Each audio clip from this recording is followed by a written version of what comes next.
My contention was never to have a second autopsy in the United States or anywhere else. Let me tell you why that is. I thought that the autopsy should not have been performed in Guyana in the first place because of the distrust of the original handling of the case that we all saw, right? Oh, for sure, Adriana Young didn't drown in the pool. We saw a drone photo the night of her disappearance, and we could see straight to the bottom of the pool. There is nothing in the pool. So we will stay fast on our belief that Adriana was murdered until we could see video evidence of her being in that pool and she didn't leave the pool. That a lot of Guyanese people is actually in my inbox telling me to leave this alone. Leave the Guyanese problem, bro. I'm black. Before anything else, I'm black. Welcome to BC Entertainment. So some people, welcome back to the channel. Big up on yourself and open up a blessed and a wonderful day. And if you're new to the channel, you don't know what we do. Some people inside this video who have a lady have it to say Adriana's first autopsy shouldn't have been done in Guyana in the first place because of the stress. Some people stick around, me gonna make you hear everything what that lady have to say. Also inside this video, we have the one and only Kevin saying that a lot of people inbox him and I tell you, he need to love Guyanese problem alone. And the reason why because Kevin is a Jamaican just like myself, and that no mean say true we are Jamaican we don't have to talk about Guyana or any other Caribbean country. You understand, my people? We're not gonna talk no more. We are just jump right into it and make on the ear and see what go on. My people, per this. My persuasion is still justice for Adriana Young.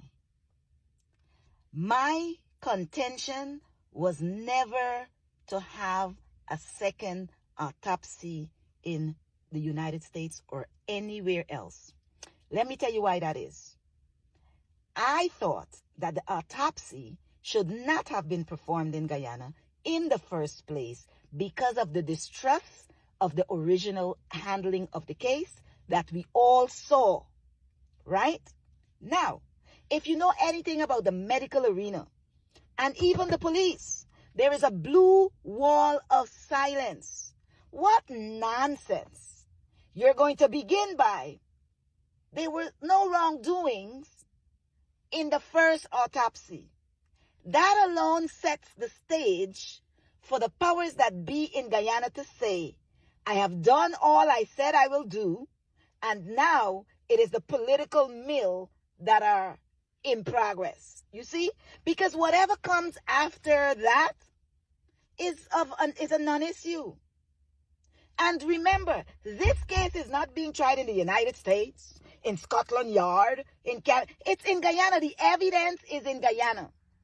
So after the government procured how many pathologists and they did their thing in Guyana, the next move should have been to put power or pressure under the powers that be to conduct an investigation, a proper investigation. You could have argued that you want somebody who is neutral. That would have been fair. Now, all this money is spent. It's not my money, and I'm not counting the people's money. To bring the body out here, to have a second autopsy for what? To tell us what we already knew? Now, that's not pushing the case forward at all. Therefore, this fear that I woke up with, that justice will evade us, I got to put it under my feet because God has not given me nor the people in Guyana who believe in justice for Adriana Young a spirit of fear. Justice can still be had. But the longer we play games, the more it's going to run away. The powers that be, they're trying now to say it's a political thing or it's a black Indian thing. I remembered when this thing started, everybody was on board to try to find this girl, whether seemingly or not. Let's not make it something else. Let's keep Adriana Young the focal point and let us seek justice for her. I'm not so sure how this new autopsy will move the case in the light of in my humble opinion, in light of the results. So I'm calling on all prayer warriors everywhere. Let's continue to pray. Let's continue to confuse the enemy. Let's continue to put Satan under our feet so that justice will prevail. Justice for Adriana Young. Some viewers and subscribers, when you hear that lady have to say, if you not agree with her, when you let me know down in the comment section. Right now, I'm going to hear this man have to say, my people, pray this. Believe your own eyes, right? Don't let any doubt come in. Believe your own eyes. We know for sure Adriana Young didn't drown in the pool. We saw a drone photo the night of her disappearance, and we could see straight to the bottom of the pool. There is nothing in the pool.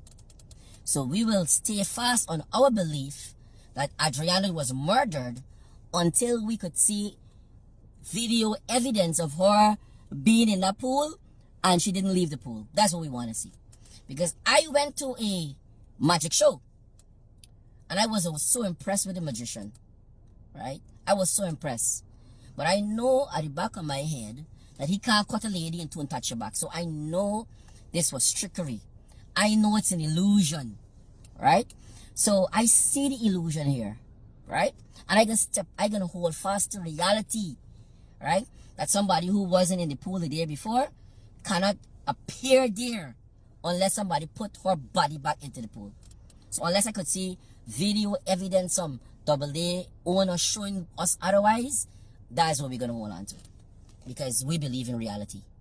This is an absolute joke to me. So the man hired by a Guyana police force to come in and do an independent review, apparently, Leonard McCoshen, who was the retired Canadian police officer, he has praised Guyana police work in the Adriana Young case and has found no evidence of foul play at all. Bear in mind he was there for a couple of days and says that he has done a thorough investigation. Now, he said that video surveillance and multiple witness accounts confirms that Bola, a person of interest named in public speculation, was not present at the Doubleday Hotel or on the premises on the 23rd of April 2025 during the time that Adriana went missing. Now, this is obviously the picture also of son Bola at the pool at the exact time Adriana went missing. And we know these photos have been readily available online for weeks now, and yet he says that his findings, with 30 years of investigative experience, showed him that Bola wasn't on the premises. Now, I'm not claiming to be any kind of genius at all, but I would say that photos prove that son was on the scene at the time that Adriana went missing, because we have photos of him stood near the pool, and then we know from the footage yesterday that was released by the other family who were at the pool, shows that at the time that Adriana went missing was when son went missing. So we can just already know exactly what kind of investigation Mr. McCoshen has done, which is basically go over there and sit down with the Guyana police force and make a game plan and then try to release that as his findings. Now, anyone with any kind of intelligence at all would know that to do a thorough investigation of the Adriana Young case is going to take you months. Not only would you have to interview every single person at the scene that day, you would have to look through all the live footage, the hours of surveillance taken from loads of different people's cameras. You would also have to speak to the family extensively, the family members who were there with her that day, and he was there for about 3 days investigating. So it's just a joke at this point. I just wanted to quickly make this video because I was just sat here thinking to myself, and yesterday was so emotional, but we were all so tired, right? Because we had been up for so many hours, and the day before we'd been up, collecting money and stuff, so we were all so tired. But can we just take a second to think about what massive news this is? What this actually says about everything that happened, like what this means for Guyana, like to have doctors and the president and all of those people trying to say that she just drowned and that they had absolute proof that she just drowned. It wasn't forcible drowning. Like all the lies they told, like she was always in the pool, like all of that. Do you know how massive it is? Especially for Adriana, for her family, but for Guyana as well, to actually finally be able to see like everyone was being gaslit, like everyone was being absolutely controlled. And anyone who tried to speak out was threatened with terrorism charges. Like, this is massive. And I've always covered this case for the one belief that I believe Adriana can change the whole world. I believe she fully can have justice. And I believe it was a massive, massive step towards that yesterday. And I hope today I'm going to be able to bring you more good news as well. And over the next couple of days, we're going to get a real picture of why exactly this pathologist from Georgia has said that this needs to be a full criminal investigation. Don't you think it's a bit concerning the way the Guyana Police Forces actually put out the report for Adriana's young first autopsy? done in Guyana? Well, I find it very puzzling and very manipulative because the family had been calling, the public had been calling for that report to be made public and to be shared, and they got nothing, we got nothing. But sensationally, as soon as that younger body had been flown out of Guyana, and a few hours before the autopsy, the second autopsy was about to be conducted on her body, the Guyana police force decided that they are now going to release the results of the autopsy and close the case. Why would you do such a thing? Why do you think that they would have done such? Because they're scared that if there's any new findings or any new information that will be made available from the second autopsy that contradicts their report, that they can say, well, the case is closed and we're not opening it. The case is closed. Investigation is completed. She has died. We've concluded that she died from drowning.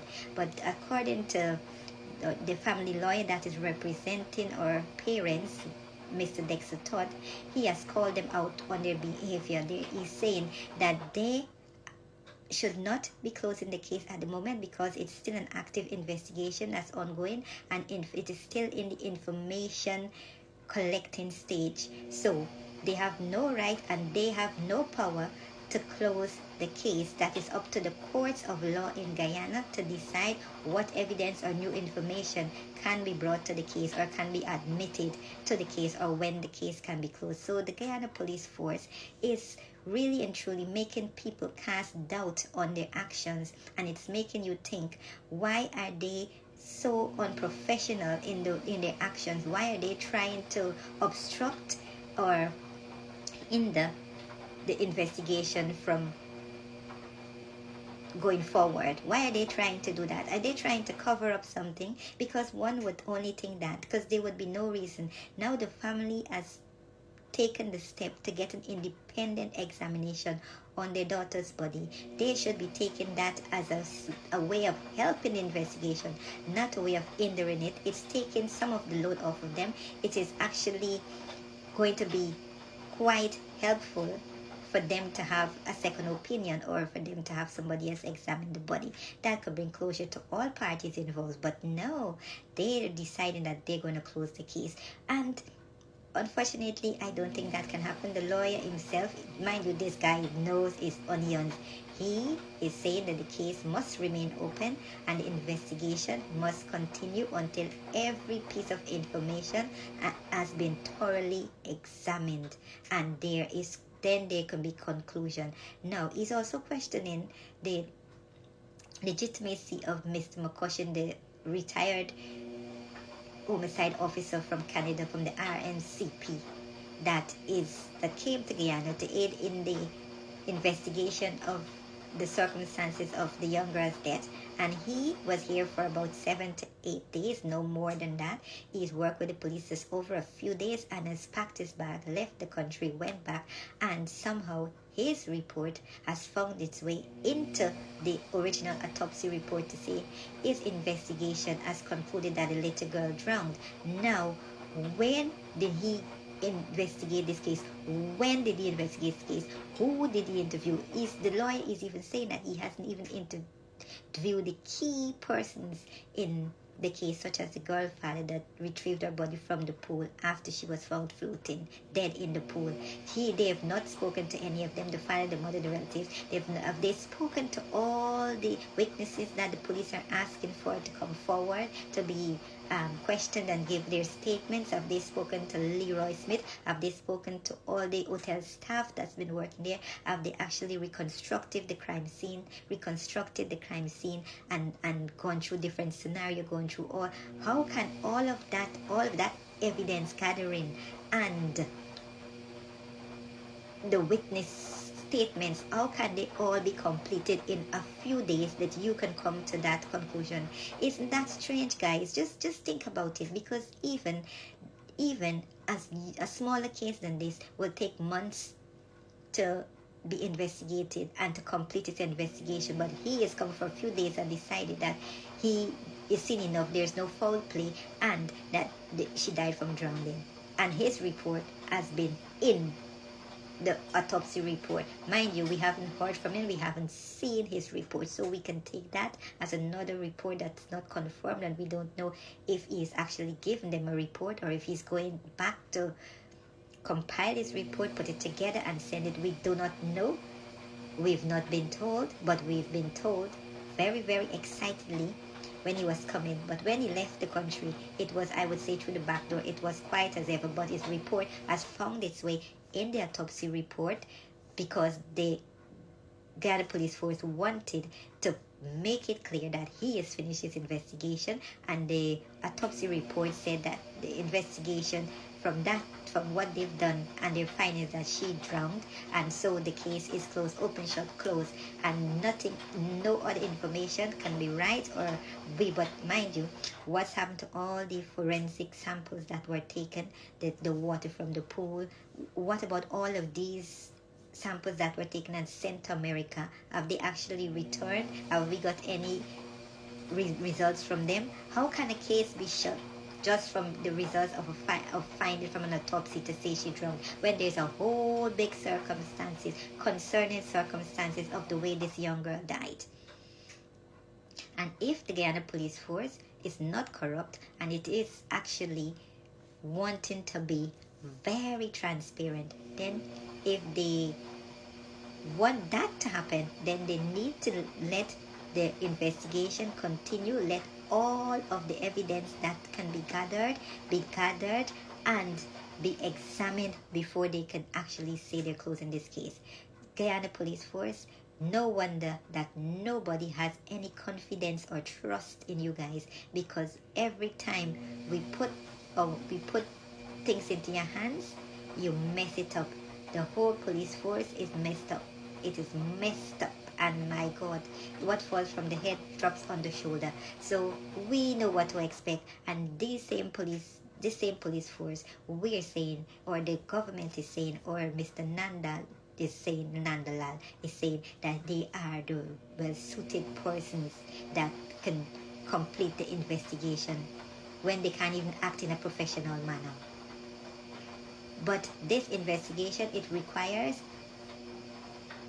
foreign agencies to come and investigate the circumstances of this girl's death, so that it can be a report that we as the Guyanese people can trust.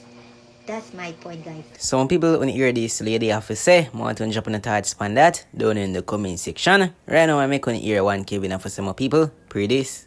I don't know if you see the video that the man was talking to Guyanese critics and said to him, "You are one of the most ungratefulest motherfucker on this earth, right? We feed you." And basically, man, I said, this is what you do, because he gave out information on the man's family. Now, this is Azadine Mohammed, father, that was speaking and telling Guyanese critics that he will lick him in the face. And Guyanese critics was like, "Whatever you say, chief, whatever you say." Like, wanna see how easy people can turn pan people? Now, because Azadine Mohammed is saying he's going to run for president coming September 1st. You know want to put pressure upon the people them who have vehicles that you guys did not charge the correct tax on 5 years ago. So why you not lock up the people them that released those vehicles and did not charge the correct tax? Lock everybody up then. Because the persons who cut them a tax break, if you think that's what it is, arrest them. Because somebody have to let the cars go. And for 5 years, and you didn't say nothing until this man's son say he's going to run. You want to say something. Y'all fuck up. And it's all because this man is for the poor people in Guyana. That's why y'all doing this. If he was somebody else that is not for the poorer class people, you wouldn't have no problem with it. Remember that you guys still took money from the same guy that y'all put in jail now. You took money from these people. So how did you take money from them? Arrest on yourself. Because y'all took money from them too. Let me tell you how unfair this thing is. That a lot of Guyanese people is actually in my inbox telling me to leave this alone. Leave the Guyanese problem. Bro, I'm black. Before anything else, I'm black. And anything that goes for black people goes for me. I don't care what country you're from. I don't care what race you represent. If you are black, I'm for you. I'm going to tell Azzy Mohammed one thing. Don't make this pull you down or stop you from running. Run for president and you're going to win. Remember this. Donald Trump went through the same thing the other day before he win presidency. They took him through the same road of dragging him through court and all that. And look at how much y'all charge a man for bail because y'all know this is bullshit. Cheap money. The man is out on bail. But Azzy Mohammed, you are for the Guyanese people. Guyanese people go out and vote for Azzy Mohammed. You need a different president in Guyana. The president that is in Guyana right now is not helping no poor people. He blacklists all of y'all. Guyana is not safe until y'all get somebody better as a president that is going to be for the people, whether they're rich or poor. They get the same treatment. Guyana have too much wealth for Guyanese people to say, I'm suffering, or water is backing up when rain fall. Why these things are not fixed if you are a president? Why you're not fixing the lower class neighborhood so they can be comfortable when it rains? They can walk in their house without have to take their shoes off. These people have to take their shoes off to walk in their house through water. High waters in their backyard, in their front yard. How about we talk about that? Why there's no drain? Come on. Y'all telling me y'all have a president? That is for who? The rich and not the poor. Last but not least, it's the same Ali, the president, gave the tax break, but now try to arrest the man because he feel like the man is reaching and the man is trying to run for presidency.